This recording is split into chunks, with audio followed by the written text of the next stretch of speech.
Vodafone presents the pre-match. ESL One Katowice 2019 continues as we head into our third series of the day. Welcome back to the analysis desk. We've made a few changes of our own here at the desk as we welcome Kyle and Capitalist back alongside our stalwart Nahaz on the end. How you doing? All right? Good. Looking forward to the third series? Definitely. Yeah. In theory, it should be a good game, Kyle. Yeah. Two good teams. I know they've had some ups and downs with form and been a bit inconsistent here and there, but generally, you know, high quality players. Yeah, and I think experienced. The captain specifically. Been there, haven't they? Yeah, OG just straight up outclassed their competition. They asked her. I don't want to talk about the memes that have been made, but asked her certainly in the doghouse at the moment, and it was just a strategical victory. Like there was really no hope. I was talking with Matt about it. I'm like, what the hell was that? They picked Lycan into Monkey King. He was just like, I don't know, man. I can't do the French accent properly, but I don't know. PPD. I don't know. Yeah. He's a little bit overrated. That no, that's not not quite. Huh? Closer than Kyle's. I wasn't trying. Look, Sure. PPD knows how to draft. Nip is not going to get blown out like Aster was. And I think at the very least, we're going to have something exciting with hopefully a bit more kills. All right, we're going to start talking, Cap, about NIP to start with. How did you rate their group stage? Because on paper, everyone said they should be the second strongest team, and they did end up being the second strongest. Yeah. But it wasn't easy for them, was it? No, it wasn't. There was definitely a time where it looked like they were actually going to end up third. I'm not going to say it was like disappointing because they still ended up second. I think that going into this tournament, I thought they were a team that could have actually taken their group. Maybe I didn't estimate Fnatic's strength correctly. Maybe I thought they were a little weaker than they actually are. They've come into this tournament so strong. So I think that the group stage went, I would say, just kind of pretty good. Okay. Yeah. Okay. Yeah, All right. didn't exceed. All right. I want to get your thoughts in a moment, Alan, for NIP, but I'm hearing that Shiva has found PPD, so let's hear from him now. Yes, indeed, I am here. I'm here with Peter. Peter, before your match, last time we talked was actually yesterday. And I first want to actually start with, we talked to you a lot, and I really like talking to you, so don't get me wrong here. But we never get to talk to any of your teammates. Why is that?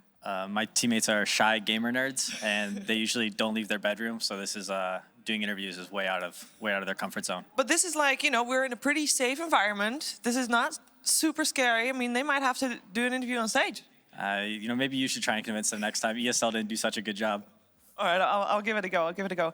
Last time we talked, it was yesterday, and it was right before your match with Secret, and obviously it didn't go the way you hoped it would. How did you spend your time with your team yesterday evening and this morning to prepare for today? You know, that's the thing is, you know, we thought maybe we would need to prepare a lot, but then we saw that OG won, and we've played them so many times that we're so familiar and comfortable and used to beating them, so we just went out for pizza instead. And, you know, we're looking forward to maybe doing the same tonight. I am so happy to you know, have you back in your old self. Welcome back, sir. Yeah, we got a nice little rivalry going here. Me and Seven Mad, best buds. But we're both TI champions now, so it's going to be a nice battle today. Yeah. So did you prepare? Is it like anything special that you got up your sleeve? Oh, well, we got to watch their games this morning, so that's a bit of an advantage for us. And the meta is it's kind of funny because we have MDL going on at the same time, and there's lots of good teams at both tournaments. So both tournaments are watching each other, and we're both kind of creating a meta at the same time while not actually versing each other. So, yeah, we definitely prepared some things, and I hope they work out. I hope so too for you, and I hope actually at some point we're going to get you and Matt on both sides, and you know, a little back and forth would be nice. But perhaps Ari can take care of that. Thank you for taking the time to talk to me. Next time, though, I will try to steal one of your teammates. Best of luck. Anyone that I should hunt for? Like, who's the most vocal in your games, for example? That's Fada for sure, but he's the most anti-interviews. I was gonna say. It's not gonna happen. I'm gonna do my best. Okay, good luck in your match, and back to you, Paul. In many ways, he takes the pressure off his team, doesn't he, by doing that? I know you did that back in Complexity, didn't you? Was that for the same reason as him, or was it because you genuinely wanted to just let the guys focus on the match and you take all the weight of all of the PR and that stuff? Well, on one hand, I think me and Peter both kind of enjoy giving interviews because really? It's just that's a shock to me. I grew up watching sports, you know, and my team, your team, like I know exactly what it is. They're like, I don't want to do it. Make Kyle, you do it, and I'll be like, guys, I've done the last like 7. They're sick of me. The community doesn't want to hear from me. They're gonna say I'm like an egotistical jackass or something. That's totally not true. So, Wait, you said that the community doesn't want to hear from me So then you Over and turned over and again. decided to do become every event talent this and year. Yeah. show up on camera even Well- more than you were before. The difference is now I'm invited here, okay? So it's proof people want me. When we were qualifying, That's true. That's it's true. just like a groan, like, not again. Unrelated. You think the viewers are like, damn it, Complexity qualified. I have to see more Kyle. You think that's how it was back then? The thing is, they were always like, I think the teams we would play against were always like way more popular. That's all. That's true, like, that's true. That we were gonna to get to spots, we'd have to beat like Optic, or Immortals, or EG, and there was one other team that I can't forget that was pretty good. VGJ Storm. Yeah. Yeah. There's like Quite a few back then. Yeah. I was going to get your thoughts, Alan, before we went to the break, just very quickly, because I want to hear from NoTail in a moment. But what are your thoughts on the NIP? How have you rated their tournament so far? Well, I think Peter said it first in that interview, though, that there's a lot of history between these teams. NIP has actually taken the last 4 meetings between these two teams in the Bucharest Minor and just recently in the major qualifiers and really looked like the better team. But going off what Cap said before, NIP, I would have put in that, when I asked this morning, who are the 6 best teams, NIP were the team that as of the beginning of this tournament, I might have put in that 6th slot in terms of my best teams in the world. I think Fnatic has not only moved clearly ahead of them, but I think Gambit might have moved ahead of them as well. NIP have looked shaky at this event. All right. It's not an Kyle's overreaction. doing some maths over here. yeah, it's just one. I know. What kind of Hold list on. Let is me this? see if I can see if you can telepathically stick this one in right. Virtus Pro, yeah. Okay, Team Secret, yeah. LGD, No. EG, EG's got to yeah, be okay, number EG's 3, third. Paul. Yeah, That's the whole point. right? Okay. And no LGD, no, not without maybe. He's on break. He's not retired. Not after what we saw after that at that last All right, event. And then not without maybe. What I'm do you just, mean? I'm just No going to way. let these They guys. didn't they finish 3rd at the last major? I'm just going to let these Kyle. guys carry on. And whilst we do that, Right, we'll let Gambit's them probably get it out better. of their systems. And instead, let's hear from NoTail.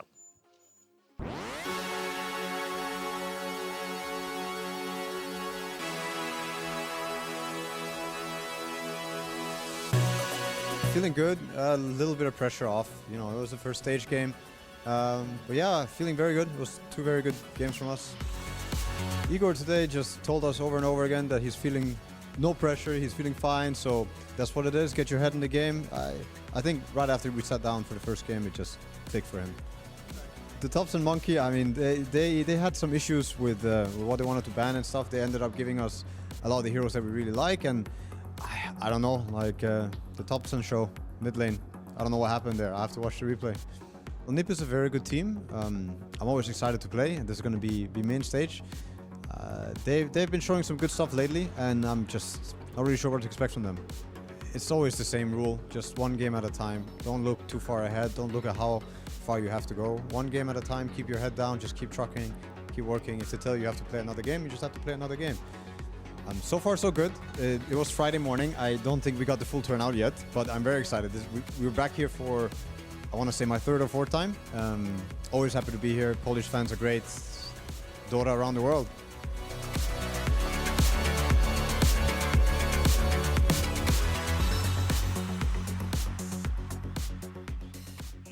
Fantastic. Thanks for taking the time out, NoTail, to speak to us in between, of course, the series that they won this morning and their series ahead against NIP. And he said in that interview, Alan, it was the Thompson show this morning. Are we going to get more of the same? They better hope so. Yeah. As he jokes about it on his stream, it's either Thompson or Flopson, and that's been a big part of the season. We've said over and over again already, OG is not a team that's been able to thrive this season when the opponents have taken Plan A away. And a lot of the time, most of the time, that Plan A has been Thompson. Yeah, and you would say, Kyle, I would assume that NIP have the tools to be able to do that, don't they? In both draft format from PPD and in terms of play styles? Yeah, I think coming into this event, I would have considered them medium favorites, but I actually think I'd give OG a slight edge just based on the momentum, the way they've sort of figured out their own style. I think ILTW's kind of come into his own, and OG are finally comfortable playing the Dota that they've always done best, which is basing their lineups around this one guy, usually, that is the win condition, like that troll game. You know, that was vintage back when they had Ana. Who's the guy that carried? Oh, Miracle, obviously. Like, you know, you could give him a troll and just pick 4 heroes to buff him, and he would just win you the game. Absolutely. Good old 4 protects 1. Indeed. Aren't you kind of concerned that that confidence is off of a win of a team that's in a different tier than Ninjas and Pajamas, for sure? I mean, Aster's, I would say, pretty low down there compared to... Maybe. I don't know. I don't want to take any. I don't want to make any hard, like, any hot takes until I've got a better idea on which way the wind is blowing. Requires more data. No, in all seriousness, I think that's right. I mean, I think if you were grading OG for this tournament, you have to give them an incomplete so far because we knew that they could beat teams that they're better than. That was never a question. Professor Nahaz. Professor Nahaz in the house. Thank you very much, gents. Going to get more from all three in just a moment. But it is time, ladies and gentlemen, to introduce you to both of our two teams. Here we go. PPD spitting out some fire, going out for pizza instead of preparing for their match against OG. Will that confidence shine through? Will they be getting their way? Let's find out as we welcome our first team, NIP.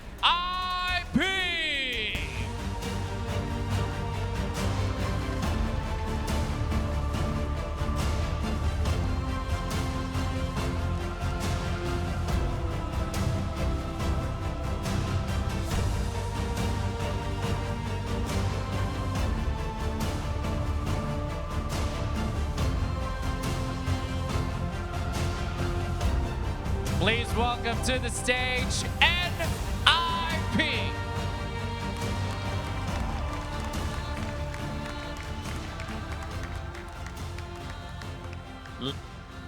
Ladies and gentlemen, their opponents, let's welcome back OG.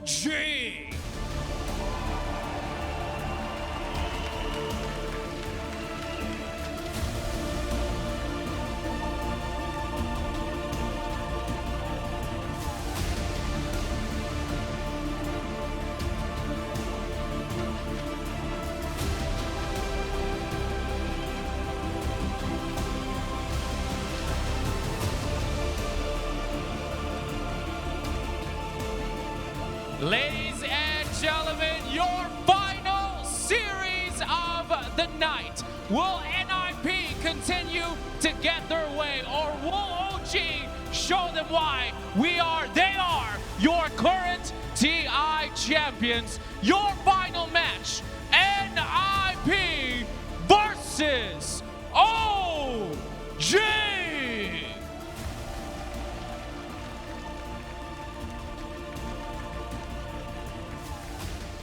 Yes, indeed. Teams getting ready on the main stage. Of course, we'll let them settle. It is our final match, our final series of the night. We do have 2 more days, of course, to go, complete with the upper bracket between Team Secret and Gambit still to come. Lower bracket round 3, lower bracket finals, and of course, the grand final as well. What's got you, Kyle? We can't say. You are such a The viewers juvenile. saw it. What? Come on! There's so many signs in the crowd. You had to pick that one? I didn't see the sign. No, it's not. I was focusing on my job, Kyle. So was I. Okay. It's a program. I'm supposed to watch the screen and comment on what I see. Yes, you are. Is that the job, Kyle? Yes, you are. Yeah. Okay. Well, let's get some comments then on these two teams as they match up. How do they match up? Can we talk about the mid matchup? That's Sure, let's do it. What I'm most interested in is how, you know, I think it's a potential advantage for NIP. Just the fact that they have Fada, who's a very oppressive mid laner, who, considering his hero pool, heroes like Viper, who's coming back, and then Razor as well. Like, I think those can be good heroes to shut down Thompson's early momentum, right? Yeah, and just the style of player that he is, right? He was a pretty hard farmer at points in his career, but more recently, he's been more a player that he likes to take the other core away. And I think you want that kind of a player against Thompson. I mean, let's put it this way, Kyle. It's like, I think that Fada's the kind of player in mid who's always kind to look for that special vulnerable spot and just hunt it down nonstop. What? Oh my Kyle, God! Panel comment of the year. Kyle, can you please focus on the mid matchup? I'm like, you're supposed to be the smartest analyst here. I need your feedback on this. God damn it, Cap. So I agree. The way I think you got to handle Thompson is to ensure that you give him a matchup that he's just not comfortable dealing with, something like new to him. Do you know who my favorite mid player Something ever is? stimulating. Can you stop? Can you please stop? I can never keep a straight face. It's been my problem my entire life. And then Cap's just sitting here, Get out of the stone comfort cold zone. and handsome. Huh? New experiences. Yeah. Yeah. Yeah, it's tough to take to Alan, just start talking, man. Buy me 4 minutes. One of the things that I wanted to fly coming into the series, NIP has played 23 out of the 30 games in this patch on the Radiant side. They're a very Radiant-heavy team. And the meta has evolved in this tournament quite a bit. We've seen second pick really become incredibly powerful. Very good win rate overall, including 15-6 for second pick Radiant against first pick Dire. That's going to matter a lot when we see the draft priority show up here. And I can agree with that too. I think Radiant's just better. I've talked about why, like cast after cast, but when you look at second pick, after the change so that the turn in the second phase is ban into pick. And teams have gotten so much better at using that. Yeah, it gives you 2 elements to abuse. And I also think that as second pick, it's actually just easier to craft a draft because you go in with different set openers in mind. As first pick, it's very difficult because what you want to take first overall is dependent on enemy bans. Sure. And then at second pick, it's just like, well, they're going to pick one of these 6 heroes, and we're going to do this or this or this. And I also think it's you know, we saw for a long time, and we talked about this a lot at CQ, that it felt like for long stretches in 7-2-0 that there kind of was no cheese. I mean, Brood was out of the game. Teams weren't picking Husker as much. It feels like that cheese is back, so that the advantage of the 10th pick overall is back a little bit more as well. Yep. A lot of teams are saving it for their mid as well. 5 seconds remaining. I'm just glad solo mids are back. I know. Well, I mean, how many nerfs did it take, right? I am, though, I gotta say, going into these drafts, I'm looking a lot at the Magnus. OG are riding a 10-game win streak on that hero. It's proven so effective for them in several games in this tournament. Yeah. I'm looking at Lesh. I think that hero is busted. Yeah, it's really looking good. I think Nips Rushing Atos on it, oh my god. I told you. You did. I was so upset. Who is it we were watching? Oh, yeah, not the Flame, but like Universe. He never bought Arcane Boots. And he went drums into Atos, into like Ghost Scepter, Sanj, Kaya. It was just really weird. I think that hero is incredible because if you itemize, like you have to itemize in a way that you just kind of ramp up.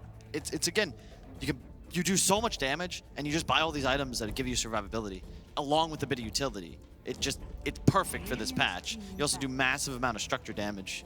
Bounty Hunter ban. This is, by the way, I love this Razor ban opening out from OG. Fata, the winningest Razor player in Pro Dota 2 history, and what Cap was saying about Fata being a player that can kind of play these lane dominators, take tops in a way. Razor is something definitely featuring in that. Do you guys think Viper is just a passing fad, or do you think he's actually strong? Right, because it's just this small little window that he's become popular. The break mechanic is still not as understood as other concepts in Dota. Okay. It's part of why I feel like Nyx is back, because there's certain matchups, like when PA used to be very good against Nyx. You're a natural BKB buyer. Yeah, you would proc his Carapace with your dagger, but it would still apply the slow, and now you're leaping on top of him, right? Whereas now, Nyx has this extra bit of offensive capability because you remove the mischance for 4 seconds. And I think in talking about the Viper, I think teams are players are relearning how to play Viper because he used to dominate lines behind his orb, and now you're seeing Nether Toxin getting used early. This is exactly what I mean when I say second pick, by the way. Oh my god, you see Lifestealer, I guarantee PPD has discussed, if they go Lifestealer, we're immediately going to get Ursa, and they pick a support Rasta I quite like. I think it's one of the best heroes in this patch, even though Aster lost today running it. I don't blame Baboka on the Shaman. It's the most picked hero now in the tournament. Rasta has surged ahead of the Juggernaut, and I can't say enough. I love this Ursa because even if it falls behind, it still does its job. It's still this hero damage engine as long as its team has control advantage. Yes. The Rasta gives you 11 seconds of single target lockdown. It gives you the ability to push objectives. Yeah, and I know that OG loved the Coddle. I'm not a huge fan of it into Rasta Ursa specifically. Rasta? Yeah, because Ursa can ult off your Blinding Light, natural BKB buyer, and in addition, I think that heroes that can apply just team fight structure from their ultimate or just an ability like Tombstone. Ursa kills the Wisp. Yeah, but you don't really counter initiate properly because your Rasta is going to be dropping wards on a tower. Coddle, you don't really mess with that. You still don't want your Yeah, team to I can see invade that. in the middle of roster wars. It's the same reason I like Yeah, no, Undying and Phoenix against Coddle as You know, well. you were the one that taught me this, and I think it's absolutely right, that you want to have these ults that you can just drop on top of the ball. It was just something that OG used to do old school counter when they were up against enemy Undyings, is they would pick Phoenix. And sure, you might be weaker in the laning phase, but you're very good at just sort of equalizing, stalling, and eventually you hit 6, and egg trumps Tomb. So do you think if they're picking Coddle and they know this, do you think if they're doing this that they're just thinking of going a really team fight heavy lineup so that they come back and pick something like a Phoenix or pick a bunch of stuff that they can then drop on top of the wards and just try and win that zone? Possibly. I think I'd look at like something like PL if they didn't already have Lifestealer, but I think I think Coddle is still just like one of the better laning. Let's not wins overthink this. supports Yeah. for you. It's still a great hero, don't get me wrong. It's easy to read in too much to 5 positions and those relationships because really, you could argue it's like the least effective part of your draft. It's kind of just comfort. And I will that's say, the key, right? OG has gotten this incredible production from their 5, and you saw the three best 5s for NoTail banned out by NIP. They prioritized that Coddle there. And I like watching these teams draft just because, like, OG, you know for a fact that they expected NIP to ban these 3 heroes. Maybe they would have thrown in like an Ember Spirit or something weird, but Chen, Ench, Fury, and those are the OG bans. And they take out Bane and Razor, 2 incredible matchups against Lifestealer, and insta-pick it. So both squads obviously prepared for the opener, and the real draft kind of begins in this second phase ban stage. Because now it's more open. You know, the tree trunk gets like slimmer, and there's more branches, and you can go in so many different directions that it becomes more about the creativity of the individual drafters, not just what they wrote down on paper. What do you pick against Ursa? Well, you buy 4 staffs. Heroes that Anything with peel are mobility? quite nice. Yeah. You've talked about it so often, Kyle, in some of your casts here. You want to have that poke against an Ursa. Kunkka is great against Ursa. I love that. It's not the greatest. I mean, mid matchup kind of goes both ways, but anything that because Ursa's got big abilities in the BKB and his ult. If you can force him to use ult in an engagement, like just to cleanse something or just to like reposition real quick, he's just dead if you catch him. It's a lot like, blowing up PL's doppelganger. Similar function. I feel like whenever I see these Ursas in the drafts, I just look at it and I go, like, God, it just feels like such a low cost. Like, we've got this Ursa versus Lifestealer. It's so cheap just to be able to say, hey, we've got this 1-to-1, should be okay. But then we're also eliminating so many other heroes that are just hard to run now against an Ursa. All these melee heroes. Well, I like it a lot because it always does something in your draft, and especially as Radiant, you want to have a way to kill Roche effectively. Right. Because we've seen it time and time again. Between like the 10 to 18 minute mark, the Dire side invades Radiant jungle to clear the tier 1. Yeah, and start the placing Radiant wards, side take says control. thank you very much. And they run and do Roshan. And the problem is when you don't have this hero like Ursa that immediately gives you that objective, you're now just ending up trading evenly and not abusing that side advantage. It's why Radiant has, 58% win at this tournament so far? Like, it's been that way for years. And then the coupling with Shadow Shaman, besides everything else that Shadow Shaman does for you, it's ensuring that it's going to take those towers, right? You have a guaranteed way to easily take the safe lane tower. Probably you're going to be taking the mid tower pretty early. And that kind of opening leaves easy Roshans for Radiant side. I think you could look to Shadow Demon on NIP. Shadow Demon, maybe a Wyvern, or I like Wyvern a lot. I'm not sure about the Shadow Demon. You want your 2 supports to be Rasta? SD? Not really. I'm just trying to think of what they would do here. I feel like it's going to be a Saksa Shadow Shaman for sure. Oh yeah. PPD probably just going to pick some kind of lane dominator. I think PPD. I think he could pick. I think he could pick Undying, although it's not my favorite against. I want to see Naga support come back. Well, there's your support. There you go. It's similar. Like, it's the same concept as the Wyvern and the SD, though. Do you turn around for Jug with your next pick then? Safe lane Jug? It's pretty nice. It's very. We'll see, because then you commit the Ursa to mid lane. I guess you could offlane it. No. That's the thing. We've seen so much right. value offlane Ursa. I think you just pick a side laner though. Save your mid for last, no matter what. So you could go Jug, but I think your draft's a bit rudimentary if you go that direction. You don't have any natural playmaker, and you're reliant on winning your lanes in order to Especially with the team fight potential that I think is coming from OG, that kind of locks you down into very skirmish-oriented heroes. You're not going to be able to win that one big fight. Yep. I think if I'm OG, I'm still looking at Leshrac, man. I love Yule's buyers against Ursa as well. Just more kite, more ability. Like he pops ult, boom, throw him up in the air, then stun him. Very good against Lich and Rasta because you just run on top of them. Can kite the Ursa around. Exactly. High natural Great move synergy speed. with Lifestealer. Yeah. Well, this is Seb we're talking about. I immediately look at like, well, maybe it's not Centaur right now, or Slardar, right? Slardar was I do a like prominent Slardar. duo with a Lifestealer. I like Earth Steward a lot here too. High reach and delivery for the Lifestealer. Whenever I see two super Oh, squishy yeah. supports, Well, okay. Again, the question about you are OG. You are playing against a melee core showing on the other side. What do you pick? And it's so important, right? That this is the classic time that you pick that 2-4 flex, right? They will run that and as a support that Monkey King. dream is dead. It's What? not going to be Jarek's hero. It's highly unlikely. 10 seconds Okay. remaining. We'll see. I know you want it to come We'll back, see. but if Baboka's not playing 5 it, seconds remaining. Okay. come on.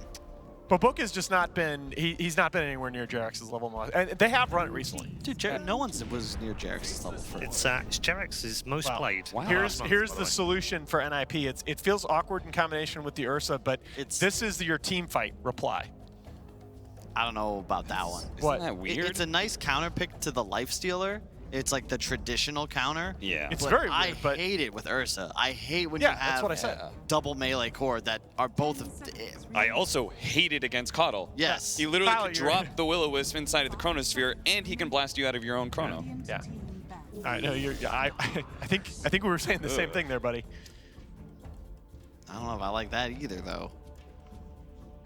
It's all right. Why? I really Pressure wanted to to be a fine. 4-position Monkey King. For I do multiple too. reasons, I do but too. mostly just for for Kyle might being be so now. adamant. I'm scared. That's I what mean, I'm isn't saying. this lineup just is kind of God. weird, right? Well, The I mean, fact mean, that this is why I can't make hot takes. Your 4-position Monkey King, like Ion shelled up, jumping from tree to tree, Right. just creating chaos. It fits better with the draft than the idea of like a mid monkey, like triple melee core against Void. Just feels Yeah, weird. exactly. Maybe they're exactly. trying to like bait the matchup, see if they can get like a Viper to come out from Now it, you and better then they grab like Invoker. I mid will say instead. you probably do need to ban OD as OG. Like I worry Yeah. about OD dumping damage into the Chronosphere. And right now they also, part of why I love Lich, it's this concept of like double save, right? Yeah, Frost Armor isn't save, but it's close enough. And you combine that with an Astral, it's very easy now to counter-initiate or peel the Lifestealer during Rage, and then all of a sudden he's chronoed, or there's a Rasta shackling him, and an Ursa just NIP, by the way, thinks that this is going to be a last pick Jerax support, and they have done that. OG have last pick Jerax's hero in half of their drafts in this tournament. They're the only team to have done that. Nip have no wave clear, and OG have a Darkseer Yep. and a Oh Coddle. wow. Good point. And a Monkey King. They've actually got 3 different heroes No, that are that's not- exceptionally good at low cost, clearing through creep waves. That's not a good point. That's the point right now because you are all in now on Avoid Chronosphere and you have no way to convert objectives other than the Shadow Shaman. Yep. The waves are going to be pushed. And you can tell Cap's been hanging out with Blitz. Wave clear. Wave clear. And Works in my pub Husker what do you space. think Man. about Storm Spirit? Bad hero, man. Ice Frog's just not giving him enough buffs. Is Oracle still on the table here? For OG? Radiant team Yeah, there Wow. you go. There you go. Very cool. Yeah, the other thing is you have to. The other thing is you also think about picking the Oracle to protect the Darkseer in case they do something Dude. crazy. Sorry, I just realized. So I was Red Eye's Dumbledore, right? You were 100% Mad Eye Moody. That part. Wasn't he a fake? What? You're British. No. How do you not know Mad Eye- Harry Potter? Mad Eye Mad Eye Moody Moody was a fake. was a real Yeah, no, he wizard was real, and but he got stuff. replaced. seconds remaining. For one book, What do you mean? there were one book? sequels. This is real life. Okay, let's talk about the actual draft. Is this OD? Into Oracle, it's kind of nice. Yeah. It could be a TA, but it's a bit weird against See, I Darkseer actually, and Monkey. that's the problem with Ooh. the Oracle pick is I think it makes I think OD you even kunka. better. I think you can just kunka. That's true too. Just Okay. give me some Is it- cheap is it- catch. Are we looking for a fatter hero though? Oh, it's true. So it'd be like a Fatter? Viper. Yeah, exactly. I think Well, OD, you are I mean, gonna OD get, makes sense. you are now going to get that Viper Or matchup Pugna. against the Monkey King that Or we a thought we were Pugna going to have in or the a last series. Bristle. No, I mean, he the does. reason I Fada don't- loves Pugna. I was Yeah, he down does for run Viper Pugna as well, earlier, yeah. but the whole wave clear thing Yeah. causing me issues. I like Pugna, but then there's the Oracle problem. DK? I mean, you Yeah, know, he's a DK player, isn't he? Yeah. Yeah. Yeah. I You got still options. pivot back to OD. I think OD is the best pick here. There you go. All right. Choose your Nahaz is on fire. see Kyle the is smile he's literally got right now. Kyle is literally my in God. awe right now of the man on the end of the bench. I don't think he is, Paul, but That's thank why you for he's saying the that. defense against He the dark looked at you arts with teacher. admiration when you called the Oracle. That's why he's the Aura. True. That was beautiful, Cap. Great draft. Cap, thoughts? Where does the power lay? I don't know, man. I feel like Nip's lineup, it just looks like very slow to me. We've got this Void, OD, not a ton of wave clear. I feel like OG's just going to play faster than them. Yep. And OG has been playing they've been playing really well, and they haven't been making tons of mistakes. If this was a different team that we were talking about, if this was, like some of the teams that we've already seen drop out, I would say there's going to be a mistake and Nip will make the comeback. But I don't think OG will make that mistake. I gotta agree. I think that OG's just been playing better. This draft seems to be right in their comfort zone. Yep. I look at the Nip lineup, it's like, it's cool, but you have really just odd, what feels like Disjointed. errors. Yeah, like your supports are really squishy. Yep. There isn't much support for the chrono. OD doesn't really help that much with the wave clear. It could, they'll outscale OG, don't get me wrong, but if they can play as fast as they've been doing early in the tournament, I think OG will take it. I think Cap nailed it word for word. I changed my mind. Get me out. I'm going to the other side. He doesn't want to ruin It's going to be a bad laning he's been on the phase. money. You should Nip are stick with going to own Alan. the laning Oh phase, my and they're going to keep going. He's been on the money in this draft. You should stick with him. Right, we're ready, ladies and gentlemen. Hold on to your seats. A wild ride ahead of us, I'm sure, for us and for the teams as we go into the game with NIP versus OG.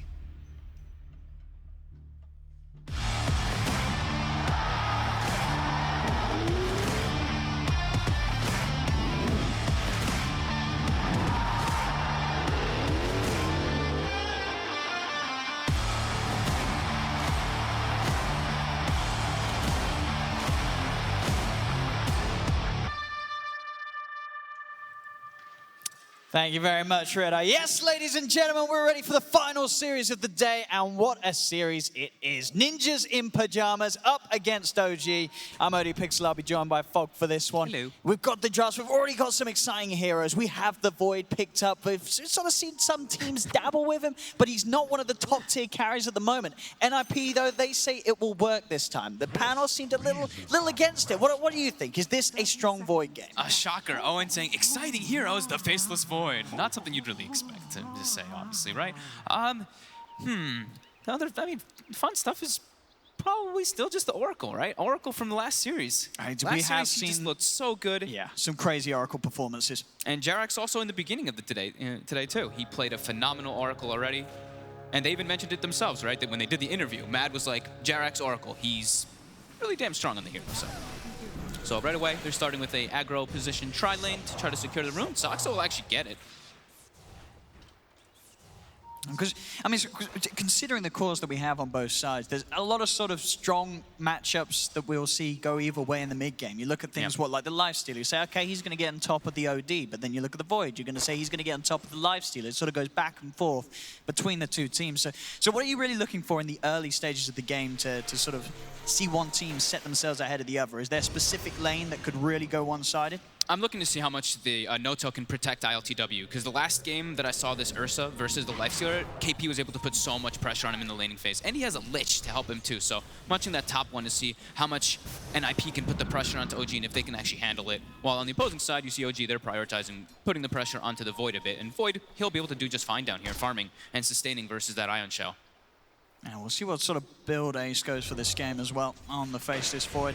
See if there's going to be that temptation from Midas, as it is seeming to be the Midas age on a lot of these carries. Void may be one that you still want to stray away from the meta Midas build on. We are going to have a little bit of a PPD pause, but of course, talking about the players, what a game in terms of rivalries. PPD versus Seb, one of the age-old international rivalries that will never sell. You know, these guys, they like to keep it professional, but you know that when they're playing against each other, they're going to bring their best. Oh, for sure. Look at this. We received a billion tips coming out of the chat wheels. It is what it is. We've got a bit of a chant coming up for the crowd as well for OG, and good reason to believe in them after what we saw earlier today. But NIP, they've certainly shown in the past that with the right sort of lineup, they can really come in with some star-studded performances, even sort of classic matchups like having PPD on his Lich. this has been a hero that he has played a lot over the last few months. Yeah, he's playing into a Dispel is the one thing. The Frost Shield is incredibly powerful, but the Oracle is there to be able to dispel that throughout the mid-game and also block out a lot of that magic damage too. That's the one thing, is like this Oracle just seems to be such a threatening hero. In the defensive aspect, of course. I mean, it does do a lot of damage as well once you start getting your levels, but you're more about just, of course, just getting those saves off. And looking into OG, they can actually set the pace pretty hard here. I look at NIP's lineup, and it can be quite slow. Yeah. They are very reliant for their damage to be coming out of the Void, as well as the OD being there with both of them. If not, they need the Lich to be like level 6 and be able to throw the Chain Frost inside of the Chrono. Otherwise, they don't really have any damage going inside of it. Yeah, it's going to get to the point where you look at the cores of NIP and say, what's going to enable them? Sure, they're going to have the Frost Shield, but then you compare that to what JerAx's toolkit can offer, and it just doesn't match how much save the Oracle can provide. And the fact that these two heroes, they already sort of, they can obviously stand toe-to-toe with enemy cores well on their own. You've obviously got the Jingu building up on the Monkey King, the Lifesteal on the Lifestealer. You add any sort of False Promise on top of that onto either of them, you know that they're going to pop out of the False Promise at full HP. Yeah, like sometimes like versus Chrono is kind of one of those weird ones sometimes with Oracle, because you ult them, but they don't get out of the disable, right? Sure. Like, so they're still going to take a lot of damage. But like you just said, the situations could happen where you have your Jingus up and you get a Boundless Strike right afterwards, and then the heal kicks in. Yeah. Or let's say the Lifestealer finds a target to infest. Boom, it resets, gets that big health after the False Promise and the Chrono. Could be something we have to watch out for. And I think that's, you know, we're talking about how the slow pace of NIP could be a bit troublesome for them. That's why I think 33 is super crucial for them in this game, how much pressure you can put onto this safe lane. A little bit of an extended pause, so we have some audio issues.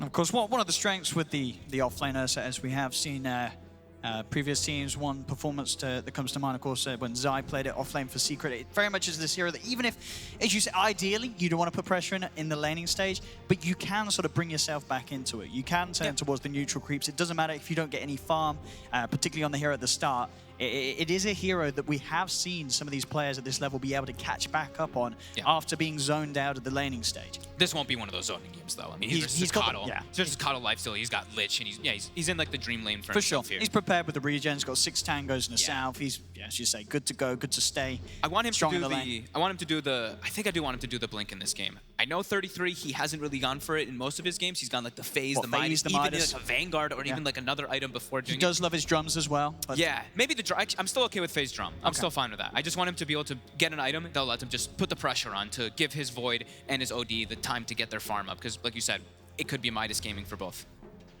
And talking about the OD, so Fada, in an ideal world, this game, is he going to want to get the Midas first, or does he have to get sort of one of those, you know, like the 4-staff a little earlier on because of what he's playing against? Or will he be able to get away with the greedier build?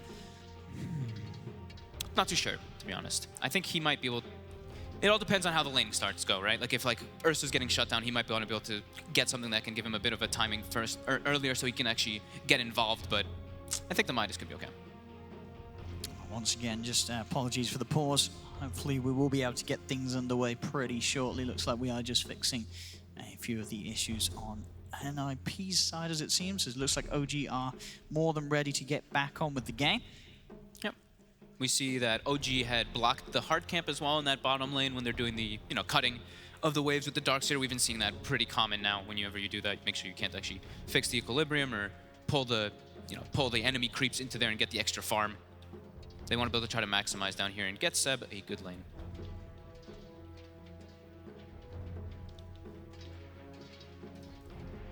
And is it? I mean, is there any other sort of thing that you, like, who's going to be able to be the more mobile across the map in the laning stage? Like, whose moves are going to be the most crucial? Is there any way we can see sort of ganks onto mid from either side? Are you looking for sort of the Shaman to start leaving his lane, Saxa to get in on top of the Monkey King mid?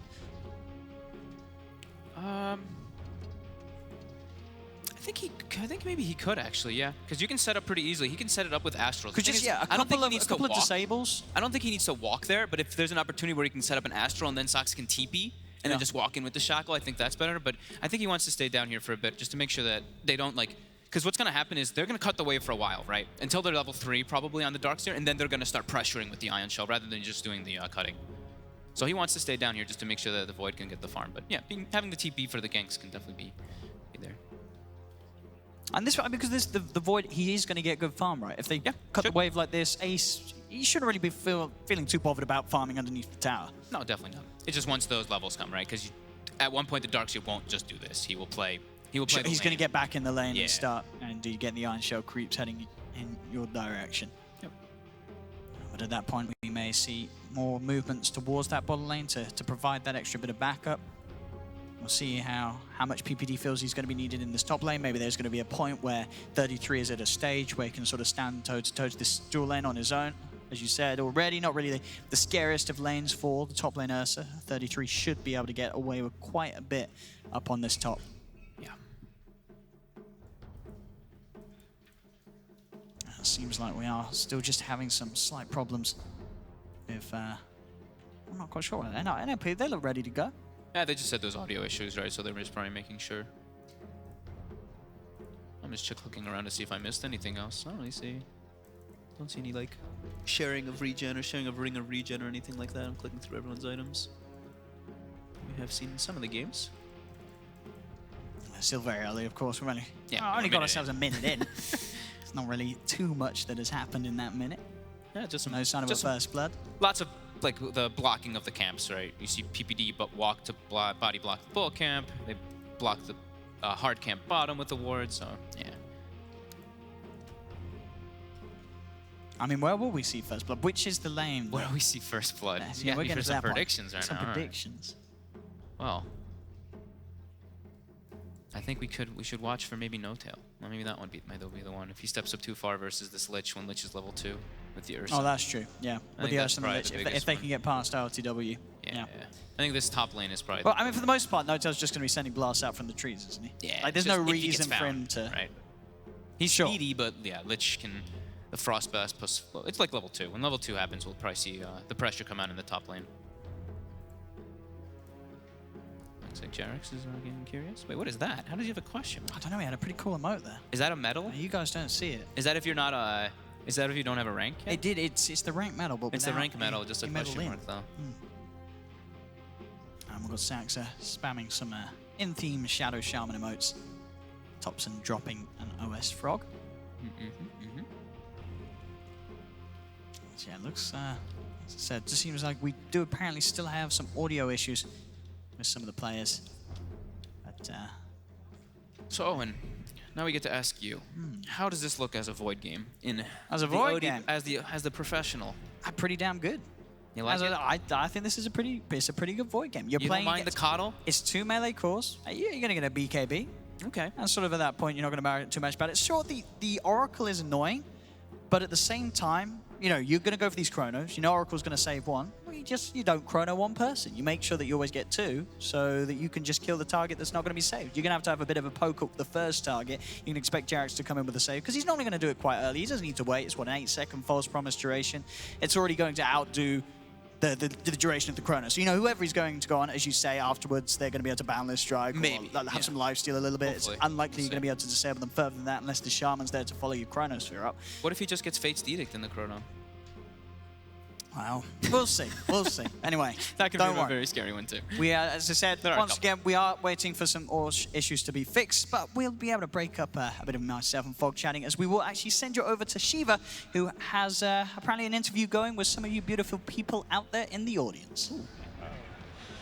Yes, I do indeed. I have found some people that are actually from Ukraine, and they're here to support Gambit. But for this match, you're rooting for OG, Yes, it is. It's true. but you don't like their draft. It's questionable from my point of view, but who am I to judge, right? And you guys, you're the only one, the odd one out. You're going for NIP for that one? Yeah, I'm for NAP. That's because Void and OD, they are so OP now. Like, I really like their heroes more. And you kind of like the Jarex Oracle coming out? Obviously, the last pick of Oracle was stunning, and I also think that the combination between Darkseer and a Keeper of the Light is just unstoppable combination, and I think I've seen like 3 games and they were all wins, so I will say OG should win here for sure. All right. You get some support there for that as well. A lot of support. I think there's a lot of OG fans out there. I'm so I'm sorry. in trouble now. Because you guys are friends as well. So do you guys play Dota together? Yeah. Always. Oh. Yeah, we do, and we actually played here as well. There was like a small tournament 3 against 3, And Did you win? yeah, we have 2 wins in a row. So. That is pretty nice, pretty nice. What kind of do you play? Sorry? What role do you play? It's more hard carry or roam. I mean, like carry, roam, whatever.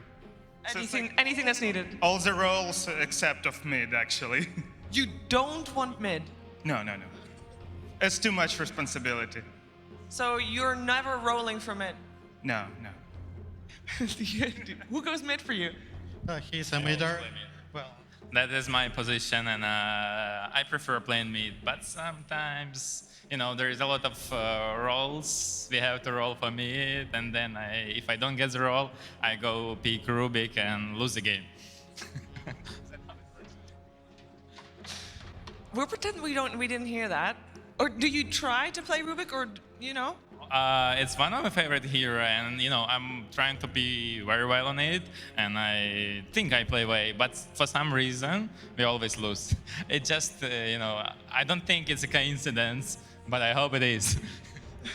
But at least you're not doing it intentionally. actually, the reason he is really bad on Rubik. I played like 100 games. He's on Rubik. He's lying. But you guys are still friends, and it's still going well. Yeah, sure. Anyway, it's all about the good Dota play and having fun. So this is it. How long have you guys been playing Dota together?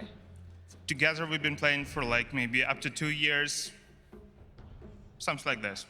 And playing professionally, what's like the average MMR? My MMR is 4,500. I have the same. Yeah, around 4,000. And did you guys meet in Dota 2, or were you already friends before that? Our friend connected us. He said another my friend plays Dota. Maybe you should play together, try it.